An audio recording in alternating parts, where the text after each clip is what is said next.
老婆，我今天去问大师，大师赐给我8字真言，可以解决生活的所有烦恼，真是绝了。什么8字真言？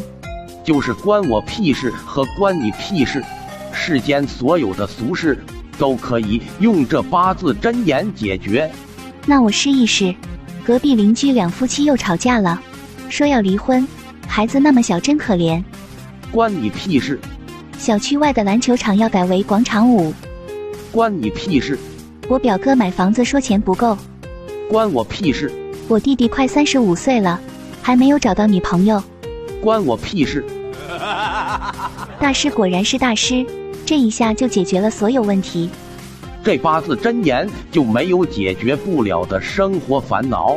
可是老公，有一件事好像不行。不可能，你说什么事？老公，我怀孕了。关你屁事。不对。关我屁事。不对，我明天问问大师。这又关他屁事啊！